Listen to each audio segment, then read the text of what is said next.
doanya. Puji Tuhan, saudara-saudaraku, sekali lagi selamat pagi Pak Marbun, Ibu semua. Ya, terima kasih semuanya yang sudah hadir pagi hari ini. Ya, puji Tuhan. Lestani, Bet semua, Mama berkat. Ya, puji Tuhan semua.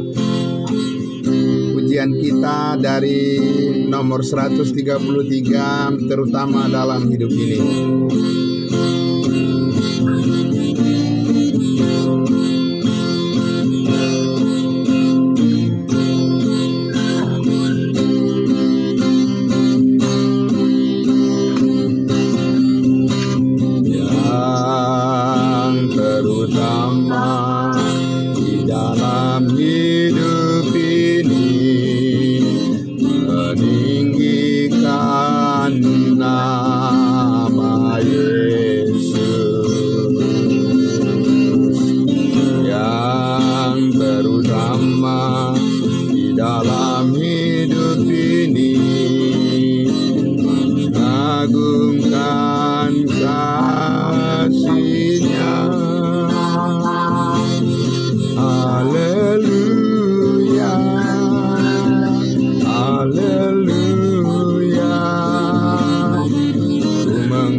Dalam hidup ini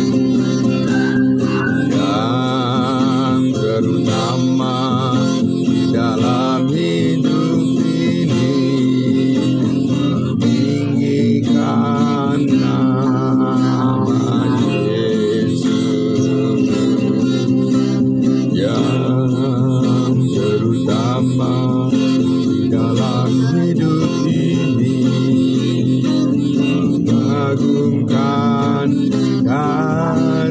kasih-Nya. Haleluya, haleluya, haleluya.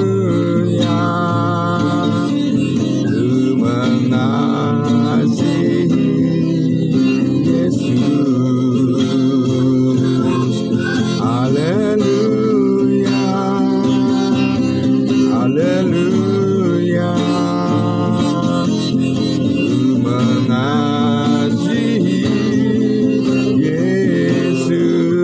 haleluya. Lagi yang terutama dalam hidup ini, yang terutama di dalam hidup ini, meninggikan nama Yesus. Yang terutama di dalam hidup ini, mengagungkan kasih-Nya. Haleluya, haleluya. Ku mengasihi Yesus. Haleluya,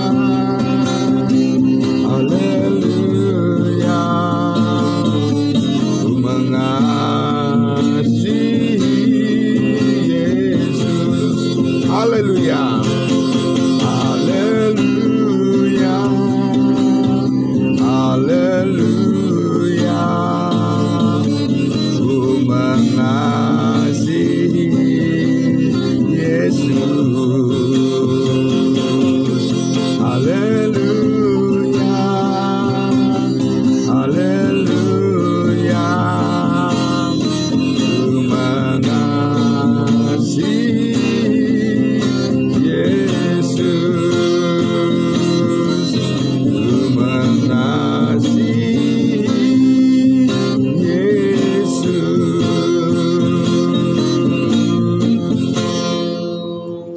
Baik, puji Tuhan. Ya, saudara-saudaraku yang dikasihi Tuhan Yesus. Ya, selamat pagi. Terima kasih untuk kita semua. Puji Tuhan. Ya, baik, kita akan berdoa untuk perenungan firman Tuhan. Akan bersama-sama kembali menundukkan hati dan pikiran kita. Mari kita berdoa. Haleluya, puji Tuhan. Terima kasih Bapa di surga. Kami terus merindukan Engkau Bapa. Mensyukuri segala kebaikan Tuhan, berkat-berkat yang sudah kami terima dengan melimpah ya Bapa. Kami syukuri semuanya itu Tuhan. Kami tahu Bapa, karena kebaikan-Mu lah kami sampai saat ini Tuhan selalu dikuatkan untuk bersyukur kepada-Mu ya Bapa.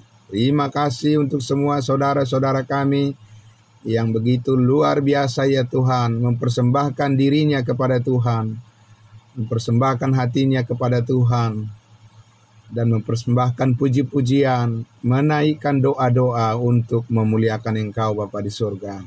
Terima kasih Tuhan, kami percaya Tuhan Yesus semuanya ini bagian dari kesempurnaan hidup kami yang telah Engkau tebus di dalam darah anak-Mu Yesus Kristus Tuhan dan Juru Selamat kami.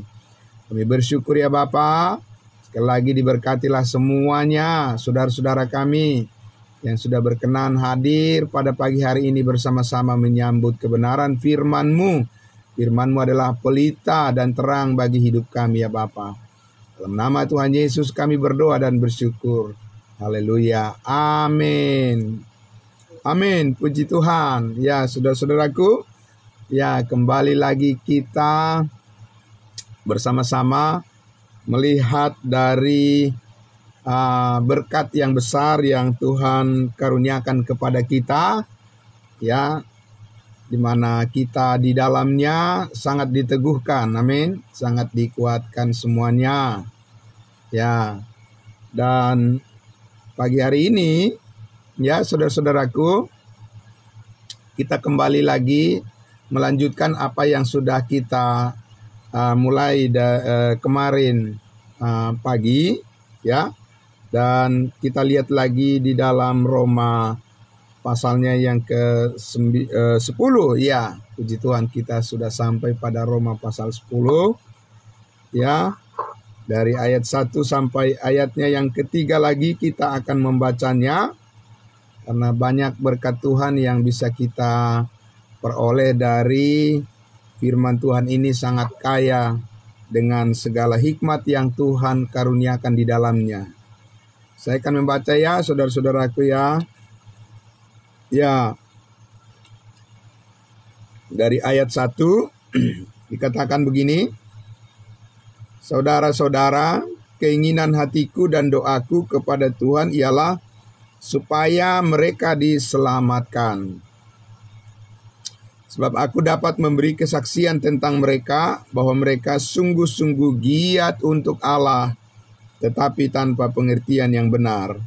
Sebab oleh karena mereka tidak mengenal kebenaran Allah dan oleh karena mereka berusaha untuk mendirikan kebenaran mereka sendiri, maka mereka tidak takluk kepada kebenaran Allah. Puji Tuhan, saudara-saudaraku yang dikasihi Tuhan Yesus. Ya, kemarin kita sudah melihat ya bagian jawaban dari pertanyaan, apakah Rasul Paulus tahu siapa yang belum diselamatkan? Tahu. Apakah kita juga tahu siapa mereka yang belum diselamatkan? Juga tahu. Dari mana kita tahu? Setelah kita mengenal kebenaran, maka kita juga tahu ketidakbenaran. Jadi kita mempunyai satu pengetahuan terang daripada Tuhan, ya, terang daripada Kristus untuk mengetahui di mana posisi kita. Amin. Di dalam Kristus Yesus. Jadi kita bukanlah orang yang bingung, bukanlah orang-orang yang sedang mencari-cari, ya. yang sedang ragu-ragu, ya, yang masih meraba-raba, tapi kita sudah dibukakan mata hati kita sudah ada di dalam terang itu. Amin. Karena terang itu adalah kasih karunia Tuhan yang sudah kita terima, yang sudah kita imani, yang dinyatakan oleh kebenaran firman Tuhan, dan juga yang kita alami dan rasakan bersama, sehingga kita bisa mengatakan bahwa sama seperti Rasul Paulus ini, dia mengetahui saudara-saudaranya yang belum diselamatkan, dan kita juga akhirnya bisa juga mempunyai pengetahuan yang benar, mengetahui siapa saudara-saudara kita yang belum diselamatkan. Supaya apa? Ya, Bapak Ibu Saudara, ya, bukan apakah untuk mencela mereka, apakah untuk menghakimi mereka, apakah untuk menyalahkan mereka, ya. Tidak, saudara-saudaraku, sama sekali tidak. Seperti Paulus mengatakan, aku berdoa, gitu ya. Aku berdoa dan kerinduan hatiku adalah supaya mereka diselamatkan. Jadi ketika kita mengetahui mereka yang belum diselamatkan, maka tujuannya adalah supaya kita bereaksi, merespon dengan doa-doa kita untuk mereka. Mengasihi mereka sama seperti Kristus yang lebih mengasihi mereka semua. Bapak Ibu Saudara yang dikasihi Tuhan Yesus, kalau kemarin kita lebih menekankan kepada apakah bisa tahu siapa mereka yang belum diselamatkan, maka sekarang kita ambil kebalikannya, ya. Apakah kita tahu siapa mereka yang sudah diselamatkan? Amin. Nah, itu yang luar biasa, ya. Apakah Paulus tahu siapa yang sudah diselamatkan? Apakah firman Tuhan memberitahu siapa yang sudah diselamatkan? Ya, supaya dalam kehidupan di mana kita mengiring Tuhan, jangan kita menjadi orang yang yang bingung-bingung dalam mengikut Tuhan ini seperti apa sebenarnya, ya, apa harapan yang sudah dipastikan bagi kita dalam Kristus Yesus itu harus jelas. Kita pahami, kita mengerti, dan kita syukuri serta kita saksikan kepada semua orang. Nah, Bapak Ibu Saudara, mari kita lihat di dalam 1 Yohanes pasal 5 dulu, ya. 1 Yohanes pasal 5, ya, sebagai bagian yang membawa kita kepada satu prinsip dalam konteks apakah memang bisa tahu, ya, siapa yang sudah diselamatkan. Kalau kemarin kita yang belum diselamatkan sudah, ya, yang belum diselamatkan. Sekarang yang sudah diselamatkan, ya, apakah bisa tahu? Nah, ada prinsip dari 1 Yohanes pasal 5 ayatnya yang ke-13 yang bisa kita ambil, ya, untuk menyatakan bahwa yang percaya itu pasti tahu bahwa dia sudah memiliki hidup yang kekal. 1 Yohanes pasal 5 ayatnya yang ke-13. Oke, saya membaca, ya. 1 Yohanes 5 ayatnya yang ke-13. Rasul Yohanes berkata, semuanya itu kutuliskan kepada kamu, supaya kamu yang percaya kepada nama Anak Allah tahu bahwa kamu memiliki hidup yang kekal. Amin. Itu yang luar biasa, ya. Jadi firman Tuhan itu sangat lugas, terang benderang, ya, tidak bersayap, tidak abu-abu, tapi terang benderang, ya.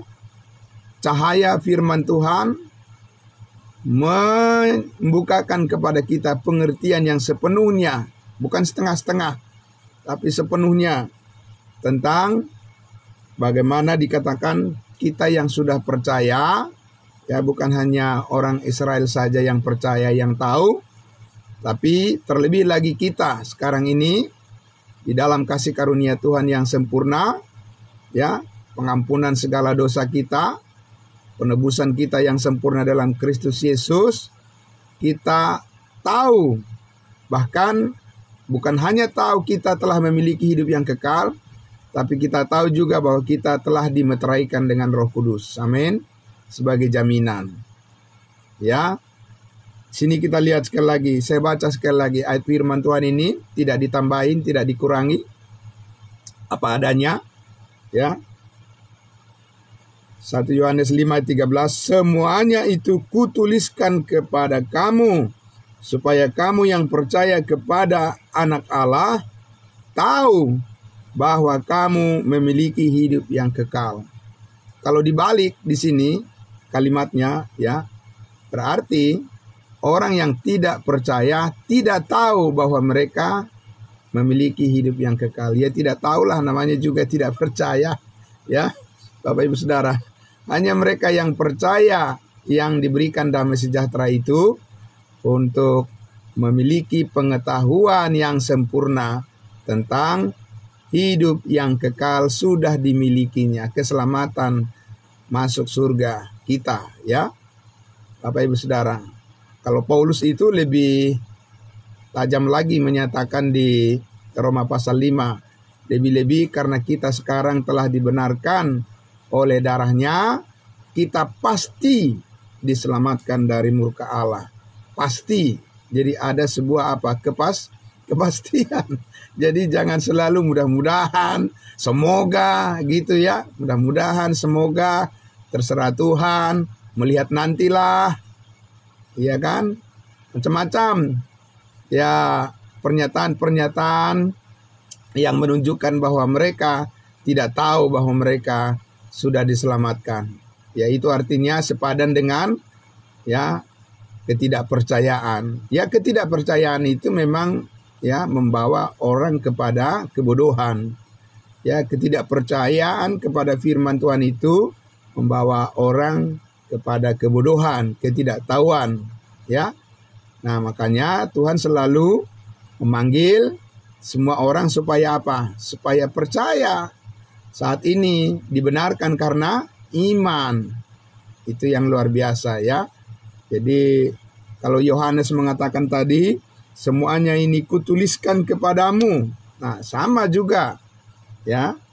Kita mengetahui, ya, kebenaran firman Tuhan, saudara-saudaraku, dari apa yang tertulis di dalam firman Tuhan, ya, dari apa yang disampaikan oleh Rasul Paulus, terutama di dalam surat-suratnya, ya, firman Tuhan dari Roma sampai Filemon. Di situ kita bisa melihat bagaimana kasih karunia Allah sungguh sangat luar biasa, ya, Bapak Ibu Saudara, memberitahukan kita tentang keselamatan kita yang sudah dijamin oleh Roh Kudus, ya, di dalam Kristus Yesus yang sangat mengasihi kita. Bapak Ibu Saudara yang dikasihi Tuhan Yesus, ya, harus saya pindahkan dulu supaya, ya, saya pindahkan dulu, ya.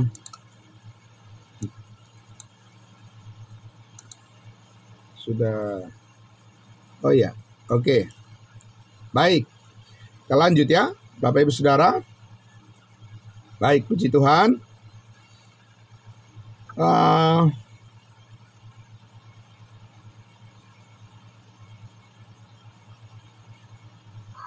Nah, sekarang kita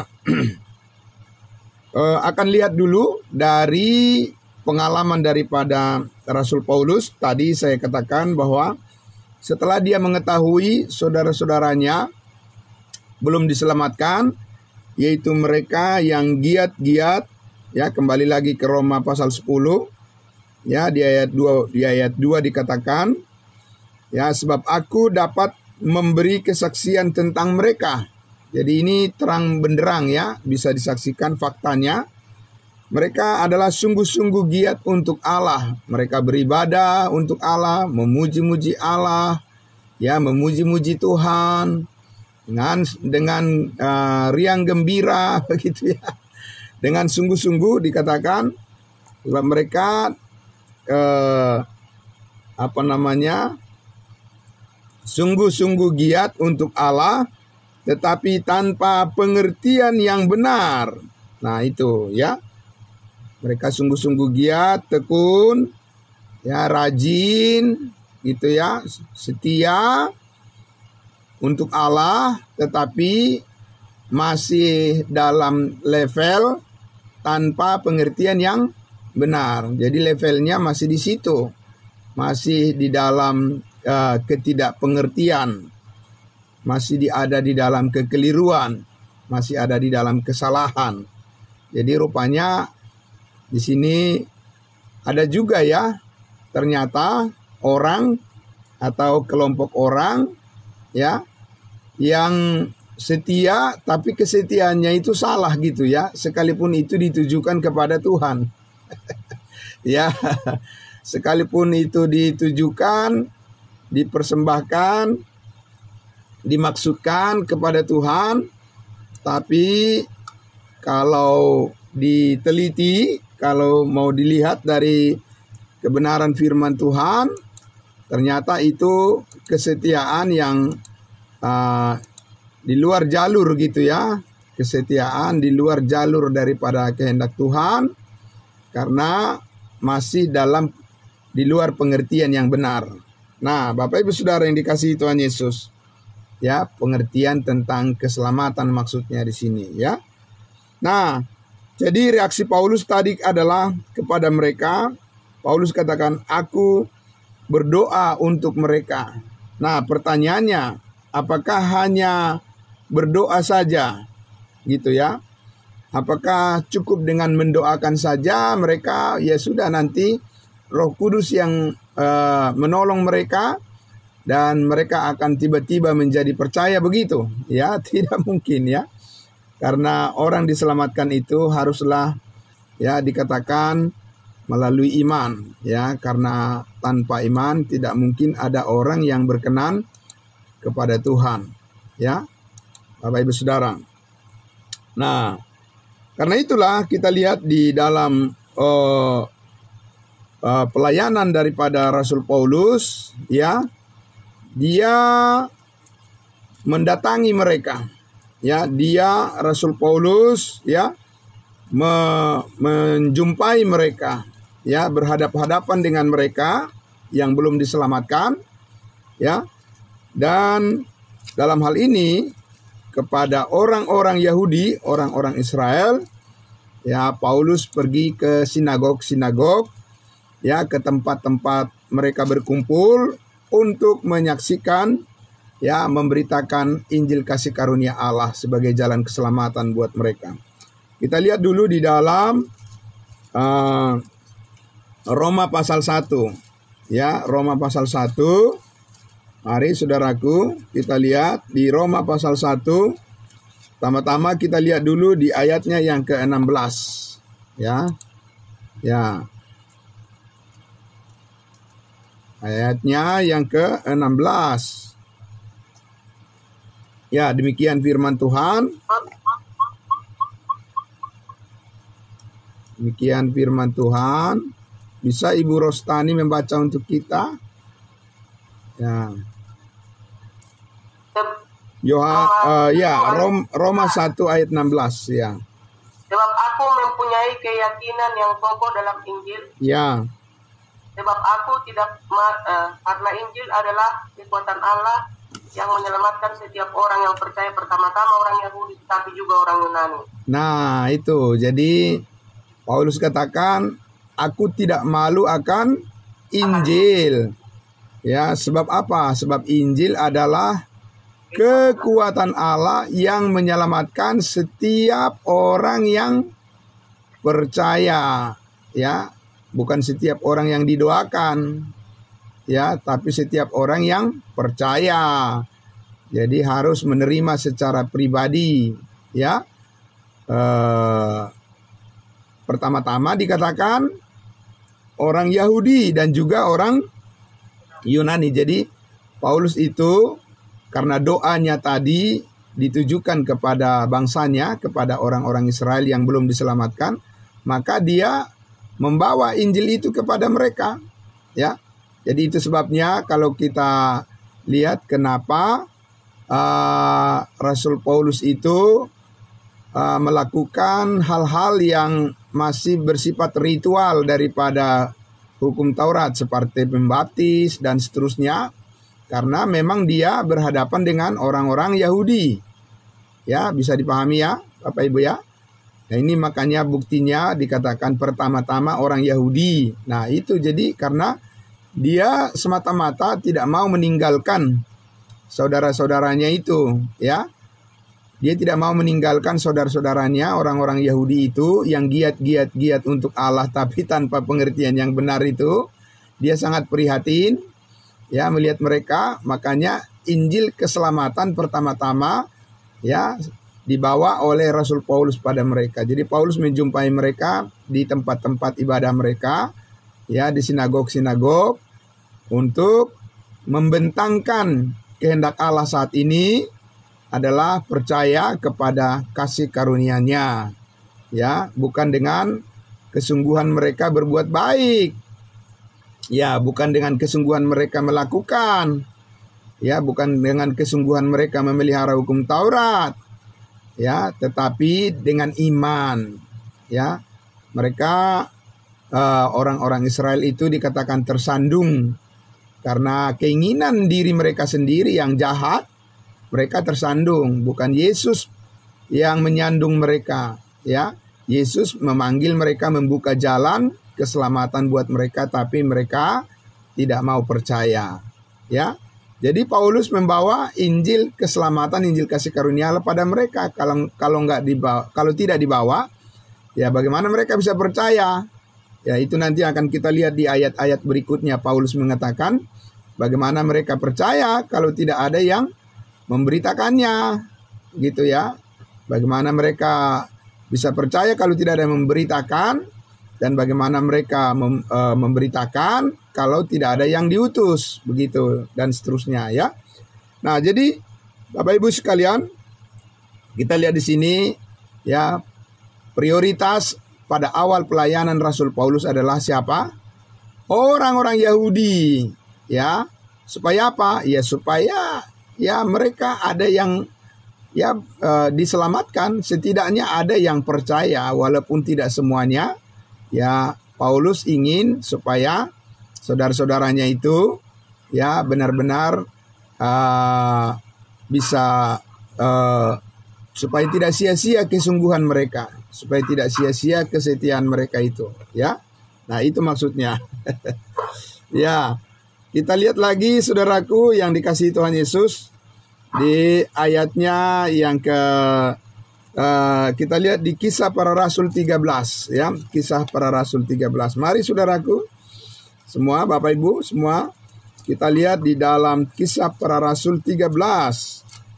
Ya, kita lihat dulu apa yang disampaikan oleh Rasul Paulus, ya, kepada orang-orang Yahudi, ya, kepada orang-orang Yahudi yang sungguh-sungguh giat untuk Allah itu tapi tanpa pengertian yang benar. Terus pengertian yang benar itu apa? Ya, ya, supaya mereka diselamatkan. Kita lihat di Kisah Para Rasul 13. Kita lihat mulai dari ayatnya yang ke-36. Mulai dari ayat 36, ya. Kisah Para Rasul 13 mulai dari ayat 36. Ya, saudara-saudaraku, ya. Kita baca di situ. Ya, dikatakan sebab Daud melakukan kehendak Allah pada zamannya, lalu ia mangkat dan dibaringkan di samping nenek moyangnya, dan ia memang diserahkan kepada kebinasaan. Maksudnya Daud itu sesudah meninggal, ya, posisinya tubuhnya masih ada di sana, ya, tubuhnya masih ada di dalam kuburan, begitulah, ya. Dikatakan dibaringkan di samping kuburan nenek moyangnya. Ya. Nah, kita lihat di ayat 37. Tetapi Yesus yang dibangkitkan Allah tidak demikian. Ya, bukan seperti Daud sampai sekarang masih ada di kuburan secara fisik ya tubuhnya. Kalau Yesus kan hanya 3 hari kan, bangkit pada hari yang ketiga. Begitu. Kalau Daud itu belum bangkit, Yesus sudah.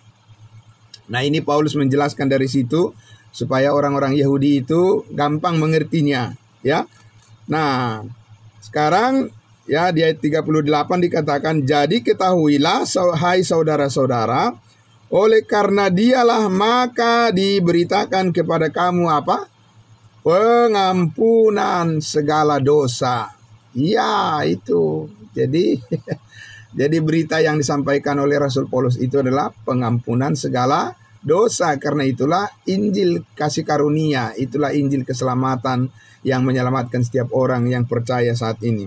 Ayat 39. Dan di dalam dialah, di dalam Yesuslah setiap orang yang percaya memperoleh pembebasan dari segala dosa yang tidak dapat kamu peroleh dari hukum Musa, dari hukum Taurat. Jelas sekali ya, Bapak Ibu ya. Jelas sekali dia. Jadi dia Rasul Paulus itu memberitakan Injil, yaitu pengampunan segala dosa. Ya itulah Injil Bapak Ibu Saudara. Jangan yang lain-lain macam-macam. Ya perbuatan inilah itulah ya segala macam ya kan ditambah-tambahin sehingga orang yang mendengarnya bukannya diselamatkan tapi malah jadi giat-giat untuk Allah tapi tanpa pengertian yang benar. Kalau Paulus itu sudah menjelaskan dengan baik bahwa yang perlu buat mereka adalah bukan bagaimana mereka melakukan, ya, bukan bagaimana mereka sungguh-sungguh giat, sungguh-sungguh setia, bukan itu yang perlu buat mereka. Ya, sekarang, ya. Yang sekarang yang penting, yang sangat perlu adalah mereka percaya bahwa di dalam Yesus, karena iman kepada Yesus Kristuslah setiap orang memperoleh apa? Pembebasan dari segala dosa yang tidak dapat kamu peroleh dari hukum Taurat. Begitu ya. Nah, itu yang sangat luar biasa. Nah, sekarang kita lihat di ayatnya yang ke-44. Sesudah itu diperdengarkan pada mereka, dibawa pada mereka semua. Ayat 44. Pada hari Sabat berikutnya, datanglah hampir seluruh kota itu berkumpul untuk mendengarkan firman Allah.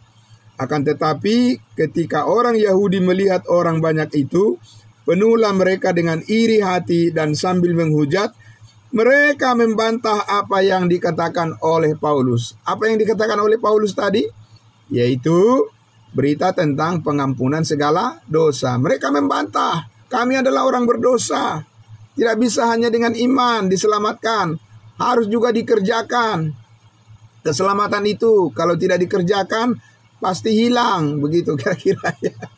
Dengan segala macam, harus bertobat dan harus melakukan ini, melakukan itu. Itu mereka bantah ya kan.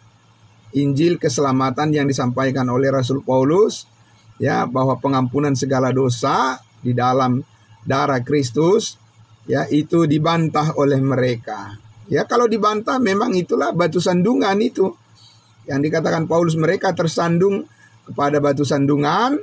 Ya, yaitu Injil kasih karunia Allah yang disampaikan itu juga batu sandungan juga buat orang yang tidak percaya, ya, menjadi batu sandungan juga. Jadi karena mereka memilih untuk menolak tentunya ya, jadi menjadi jelas siapa yang percaya, siapa yang tidak percaya, siapa yang diselamatkan dan siapa yang tidak diselamatkan, itu jelas.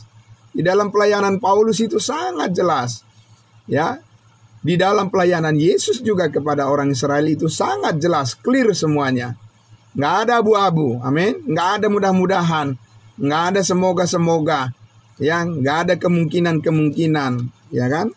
Ya, tidak ada begitu Bapak Ibu Saudara. Ya, mudah-mudahan, ya, mudah-mudahan apa? Mudah-mudahan. Ya, kata-kata mudah-mudahan tentang keselamatan itu sama dengan ketidakpercayaan, ya. Sama dengan ketidakmengertian, ya. Itu Bapak Ibu, sama dengan masih berada di dalam kegelapan. kalau masih mudah-mudahan selamat. Ya, Paulus itu sudah sangat jelas dengan tegas. Yesus pun pada masa dia hidup di dunia ini kepada orang Israel, dia sangat jelas mengklirkan itu semuanya. Nggak ada abu-abu. Ya, tidak ada antara ya dan tidak, Bapak Ibu Saudara. Dan di sini dikatakan sesudah jelas semuanya itu disampaikan oleh Rasul Paulus kepada orang-orang Yahudi, ya, maka mereka membantahnya, mereka menolaknya, jelaslah mereka adalah orang-orang yang tidak diselamatkan. Ya. Nah, ayat 46. Tetapi dengan berani Paulus dan Barnabas berkata, memang kepada kamulah firman Allah harus diberitakan lebih dahulu, tetapi kamu menolaknya dan menganggap dirimu tidak layak untuk beroleh hidup yang kekal. Ya, luar biasa ya. Menghakimikah dia? Bapak Ibu Saudara, jangan menghakimi dong. Ya kan? Jangan menghakimi. Apa menghakimi? Itu bukan menghakimi. Menyatakan kebenaran itu adalah sebuah panggilan ketaatan kepada Tuhan. Amin. Bukan menghakimi namanya. Ya. Jadi kita lihat di situ mereka jelas-jelas mengatakan, Paulus mengatakan, memang kepada kamulah pertama-tama disampaikan firman Allah. Ya.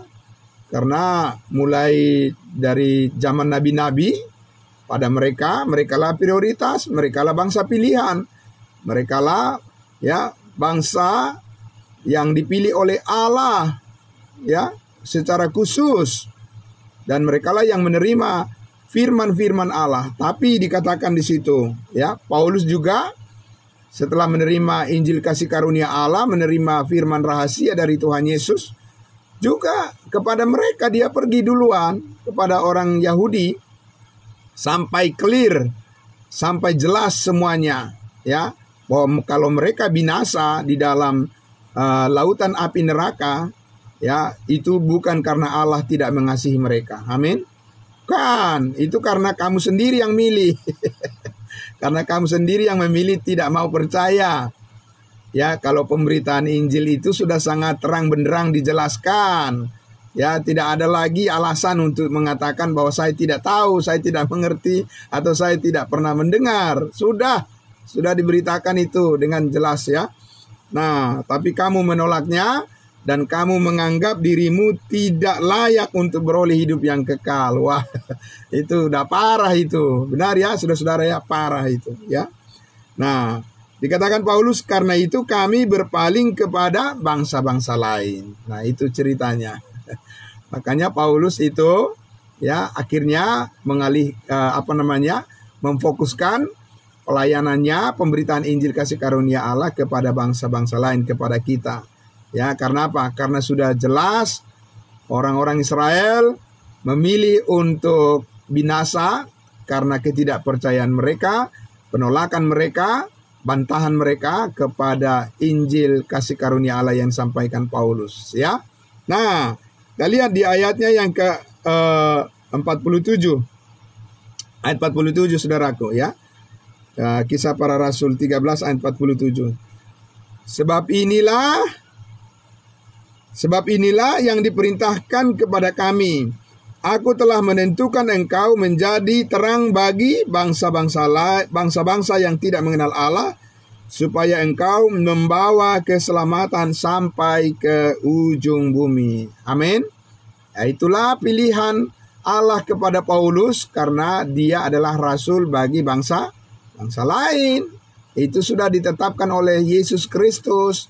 Di mana ditetapkan? Di Kisah Para Rasul 9 ayat 15. Ya, di situ Yesus dari surga mengatakan bahwa Paulus ini adalah alat di tangan Tuhan yang dipakai oleh Tuhan untuk memberitakan keselamatan kepada bangsa-bangsa lain.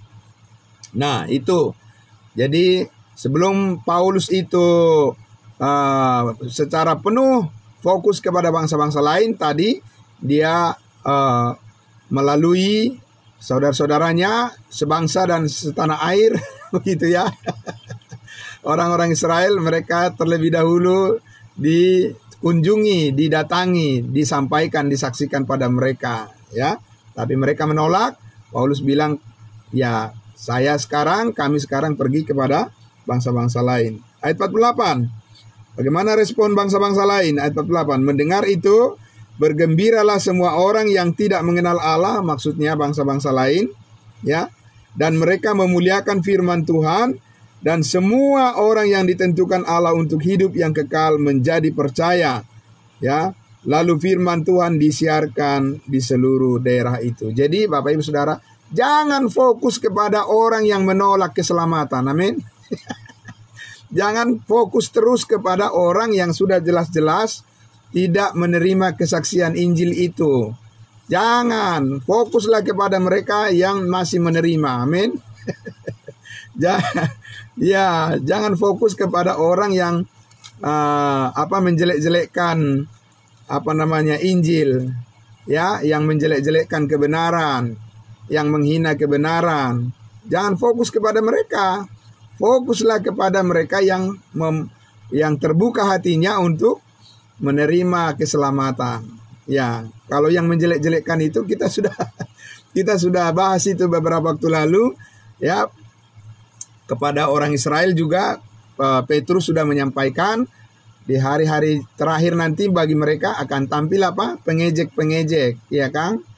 Ya, orang-orang yang sombong, orang-orang yang arogan, ya, yang selalu menghina berita kebenaran, ya.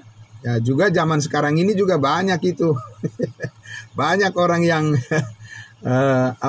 mentertawakan pemberitaan Injil kasih karunia Allah, Yesus mati hapus segala dosa. Ya, mana mungkin, kata mereka, ya kan? Masa iya segala dosa kita diampuni? Ya bebaslah kita berbuat dosa. Dan seterusnya. Mereka ingin membenarkan diri sendiri. Mereka ingin membenarkan pikiran mereka, ya, pikiran mereka yang Paulus katakan Allah menyerahkan mereka kepada pikiran-pikiran yang terkutuk, kepada pikiran-pikiran yang bodoh, dan mereka diserahkan kepada keinginan-keinginan mereka yang jahat, karena memang di dasar hati mereka tidak mau menerima keselamatan itu. Ya, benar ya Bapak Ibu ya. Nah itulah, ya, sekali lagi sampai semuanya mendengar, dan kalau mereka menolak, ya itu adalah sudah jelas bahwa tugas Paulus sudah selesai kepada mereka, tetapi ya harus beralih kepada yang lain lagi, ya, yang lain lagi yang mau menerima keselamatan. Ya, jangan fokus kepada orang-orang yang nyata-nyata mereka hatinya tertutup, ya. Ya, tertutup kepada pemberitaan keselamatan itu, karena masih banyak orang yang akan menerima kebenaran itu. Amin. Masih banyak orang yang akan menerima, ya, Injil kasih karunia Allah itu. Yang penting kita mau merespon. Amin. Kita mau mendoakan mereka, dan bukan hanya mendoakan, tetapi juga membawa Injil kasih karunia itu kepada mereka. Nah, Bapak Ibu Saudara yang dikasihi Tuhan Yesus, jadi kalau Paulus memiliki pengetahuan akan mereka yang belum diselamatkan, apakah Bapak Ibu juga tahu siapa mereka yang belum diselamatkan? Dan apakah Bapak Ibu juga tahu siapa yang sudah diselamatkan? Ya, tahulah, ya kan? Ya. Nah, setelah kita tahu, sama seperti Rasul Paulus, kita langsung mendoakan mereka semuanya, ya, doakan mereka semua. Dan di samping mendoakan, harus juga memberitakan kepada mereka semuanya, ya. Jadi bukan Roh Kudus lah nanti yang bekerja yang menyelamatkan mereka. Lah bagaimana mereka diselamatkan kalau tidak ada yang memberitakan Injil, ya? Karena iman timbul dari pendengaran, dan ketika kamu percaya pada Injil keselamatanmu, ya, kamu dimeteraikan dengan Roh Kudus yang dijanjikannya itu. Haleluya, puji Tuhan, luar biasa Bapak Ibu Saudara, ya. Jadi, ya, jangan takut untuk menyaksikan Injil Kristus. Amin. Jangan. Kalau Paulus itu ya sudah biasa itu, ya kan? Orang-orang yang menolak sudah ada di situ, di dekat-dekat di mana dia memberitakan kepada orang Yahudi. Mereka, Paulus sudah tahu bahwa di situ sudah ada orang yang menolak, ya, yang menghina dan seterusnya. Tapi di situ juga ada orang-orang yang percaya juga tadi kan. Lalu bergembiralah katanya bangsa-bangsa lain. Mereka sangat bersyukur bahwa keselamatan saat ini adalah hanya melalui iman, bukan karena usaha, ya, tetapi oleh karena kasih karunia Yesus Kristus kepada kita semuanya, setiap orang yang percaya tanpa perbedaan. Haleluya, puji Tuhan. Nah, Bapak Ibu Saudara yang dikasihi Tuhan Yesus, itulah kebenaran firman Tuhan pagi hari ini, sangat luar biasa untuk kita semuanya. Pasti kita juga mengenal banyak orang yang sungguh-sungguh giat untuk Allah, tapi tanpa pengertian yang benar. Maka sebagaimana Paulus bersikap, ya, pertama-tama dia mendoakan mereka, kita juga mendoakan mereka, saudara-saudara kita, dan kemudian kita membawa Injil keselamatan kepada mereka. Amin. Ya, Bapak Ibu Saudara, puji Tuhan, itulah tugas pelayanan yang dipercayakan oleh Tuhan kepada Paulus dan kepada kita sebagai tubuh Kristus, ya, memberitakan, menyelesaikan sampai akhir tugas yang dipercayakan, yaitu menyaksikan kebenaran Injil kasih karunia Allah. Berkat Tuhan besar kepada kita semua, sebab Injil adalah kekuatan Allah yang menyelamatkan kita semua orang yang percaya, dan juga yang menguatkan kita di dalam menjalani kehidupan kita sehari-hari. Amin. Bapak Ibu Saudara, kita sudah tahu bagian kita. Amin. Dan puji Tuhan untuk semua itu kita syukuri. Mari kita berdoa. Bapa dalam surga, terima kasih. Kami sangat bersyukur ya Tuhan, pagi hari ini firman Tuhan kembali lagi bergema. Kebenaran Injil kasih karunia Allah kembali lagi disiarkan dengan begitu terang benderang. Terima kasih Tuhan Yesus. Kami sangat bersyukur ya Bapa. Kami telah mengetahui bahwa kami sudah pasti diselamatkan.